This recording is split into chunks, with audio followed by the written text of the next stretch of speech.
This holiday, would you rather buy this TV or get one for free? For a limited time only, bring home a free 43-inch Samsung Smart TV when you sign up on Link with DTV Plus today. Just imagine your favorite movies, shows, and more, all in stunning quality on your brand new screen. Visit DocomoPacific.com or see us in store to learn more. Docomo Pacific, better together.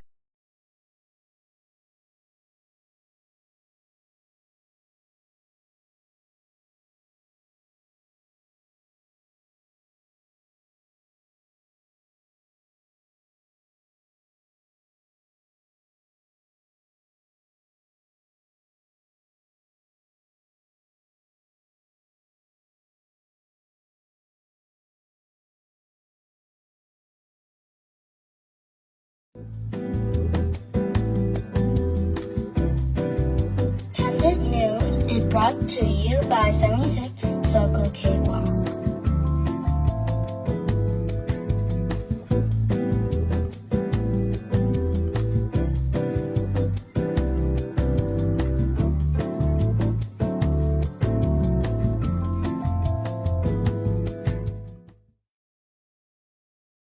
Good evening, my friends. It's 8:53 p.m. on Saturday, January 4, 2025, and this editorial actually has taken me quite some time to write. Over the past year, I had been observing, probably for a bit too long. I waited a little too long, and I apologize for that. I was hoping that over the past year, we would see things being done differently in the CNMI. Under the INDEM coalition, INDEM stands for Independent Democrat Coalition, that had control of the government of the CNMI for the first time. You had independent Governor Arnold Palacios. Sworn in with him was an independent Democrat coalition majority in the House and the Senate. Things kind of fell apart. That majority fell apart a little bit in the Senate because of its president, Edith De Leon Guerrero, and I don't know, some wobbliness that she went through or whatever. But I waited and I waited and I tried my hardest to see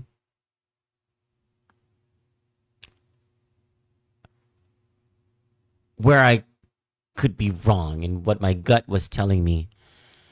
And I have to tell you that I'm disappointed. And now that it's 2025, well, I want to speak out about it because I think the people of the CNMI deserve better, and hopefully things can change with the INDEMs. Hopefully Governor Palacios can consolidate this, bring this all in, and make the next 2 years substantially better than the first 2 years in office. CNMI Governor Arnold Palacios' mandate by voters and his first 2 years in office remind me in many ways of the first 2 years of Felix Camacho's governorship in Guam. This was he was elected in 2002. He left office in January 2011. Except that Mr. Camacho, who's a Republican, did not have the benefit of a Republican legislative majority. In 2022, the voters gave Mr. Palacios, an independent aligned with Democrats in his first 2 years, a majority in both houses of the CNMI legislature through a coalition of independents and Democrats known as the INDEMs.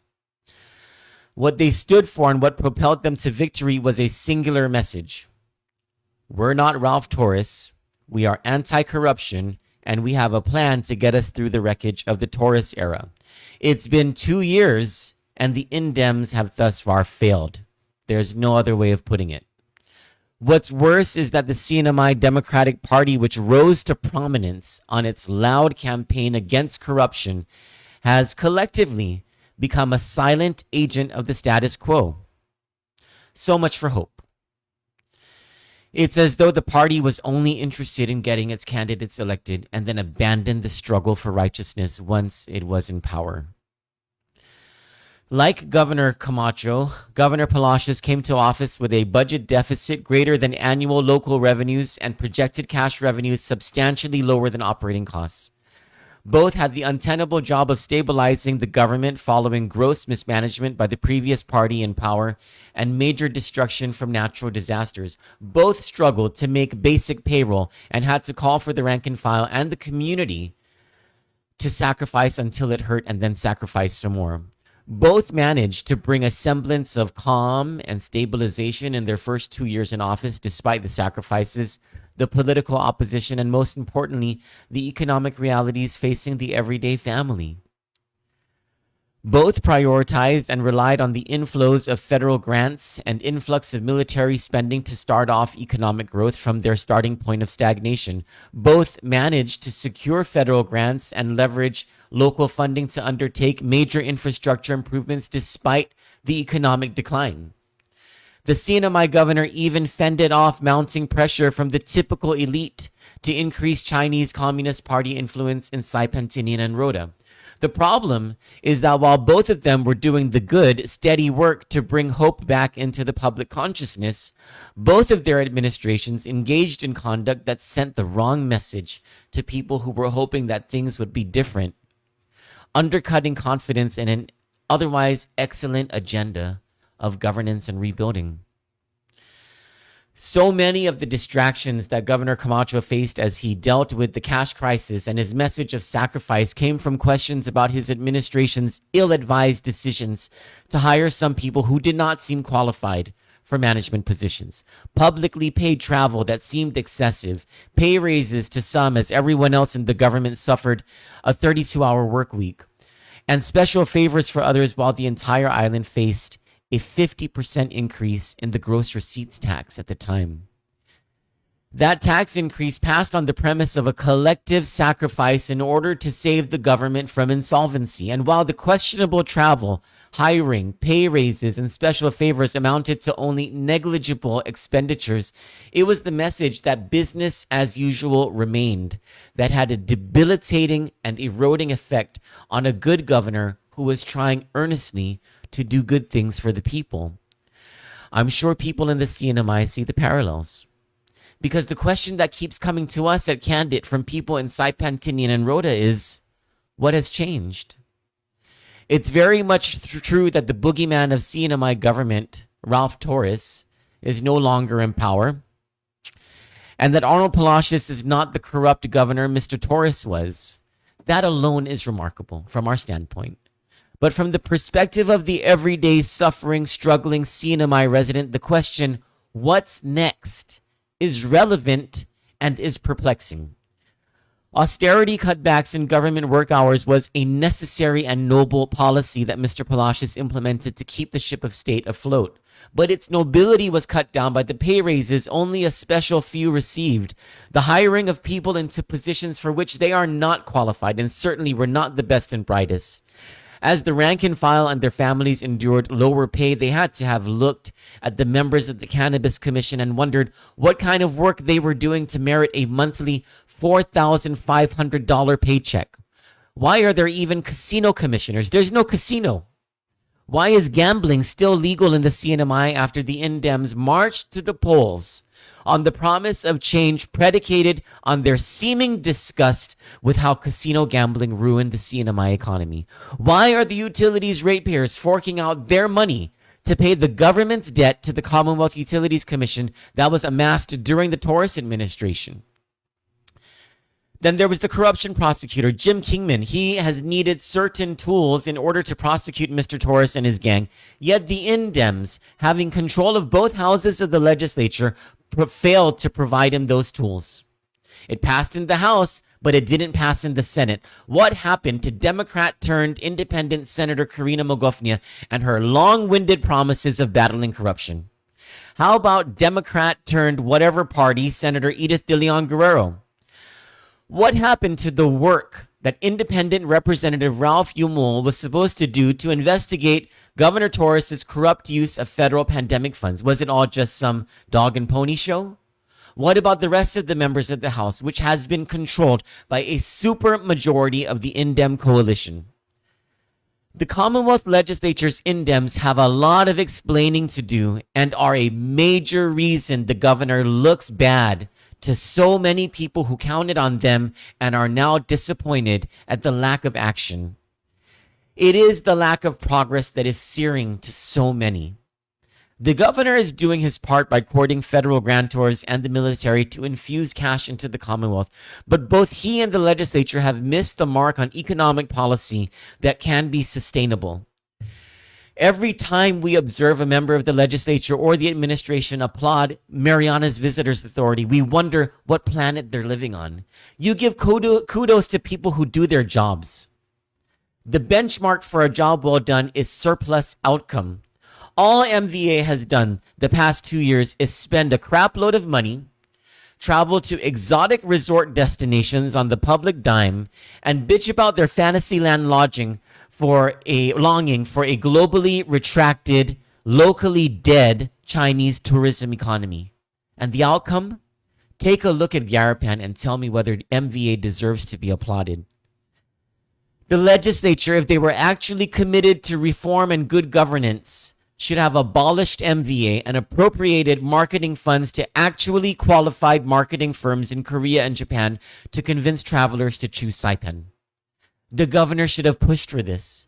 He could have even overseen the effort with a high-level staffer in his office using just a small fraction of the funds that MVA instead pissed away in Langkawi, Malaysia, and Australia.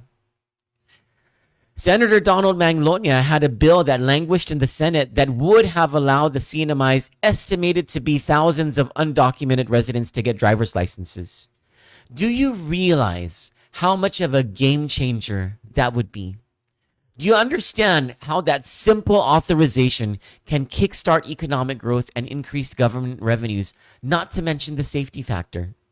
And why stop there? Imagine if the INDEMs controlled the legislature the past 2 years.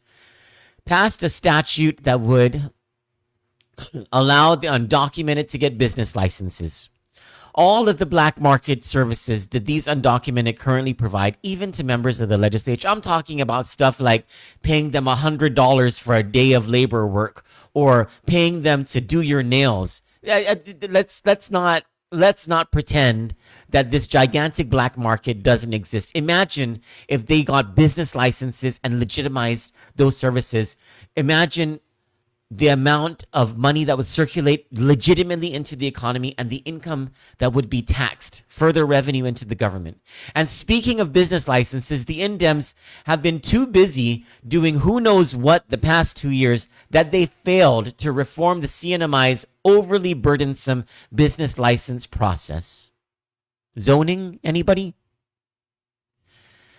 And I was kidding when I wrote that the INDEMs were too busy doing who knows what. I know exactly what many of them were doing. They were traveling on your dime. I saw them here so many times and wondered, what is the purpose of this trip? Though I'm happy to see them. What's the purpose of this publicly paid trip? The ridiculous amount of publicly paid trips members of the legislature took the past 2 years negates every argument that these same leaders made against Ralph Torres' global shopping sprees. How can you have the moral authority to bash the Republicans for their misconduct, when you're using public funds to take purposeless trips while the people are suffering without any money? Whatever happened to Senator Magofnia's promise of outcomes from her very expensive publicly paid trips to Manila and to the States? Nothing. It was just a vacation for her. And it wasn't just her. Senator Donald Manglona and so many INDEM members of the House constantly traveled the past 2 years on the public dime. The INDEMs also controlled the Saipan and Northern Islands Legislative Delegation, what's called SNILD, and the millions assigned to it. How much of that money was purposefully spent for the good of the Commonwealth and not in the grand tradition of cronyism? And then there's all the allowances that the INDEMs took after they criticized the Republicans' abuse of the monthly $5,000 unchecked stipends. The INDEM coalition did not stand for change and reform the past 2 years. All they did was take their turn of power to do what the Republicans did before them. Screw the people to their benefit. And what makes it worse is that they did this during two of the darkest years in Commonwealth history. There's a silver lining here, though. The inability for the INDEM coalition to focus and to do what the public demanded of them 2 years ago will make it very easy for their incoming Republican Senate majority to prevail on voters with a singular, simple message. First of all, we're not Ralph Torres. And more importantly, we have an actual plan to get us out of this mess. After 2 years, it hardly matters to the everyday citizen, how the CNMI got into the wreck, as much as it is urgent to institute solutions that rebuild economic prosperity on the ground level. The Palacios administration and the CNMI legislature run by the INDEMs had every opportunity the past 2 years to forge a political indictment against Ralph Torres and to remind people that the situation that everyone is in right now was caused by Ralph Torres and his gang. But they didn't do that.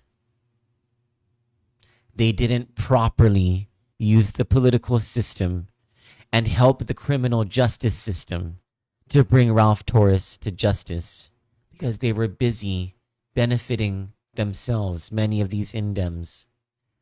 There is a silver-lined intersection in this parallelogram of Governor Camacho and Governor Palacios' respective governorships. Felix Camacho inherited a broken government, much like Arnold Palacios did.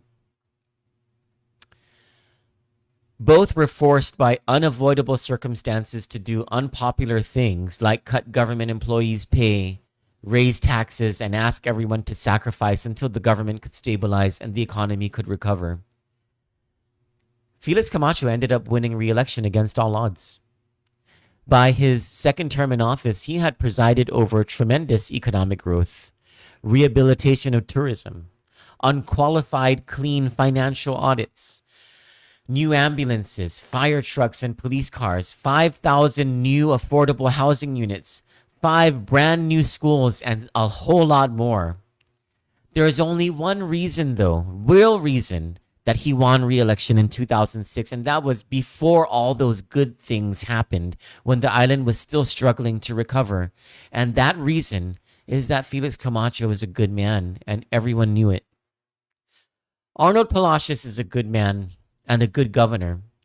He just has to shake off the influences of the business-as-usual remnants of politics, including his own friends in the legislature.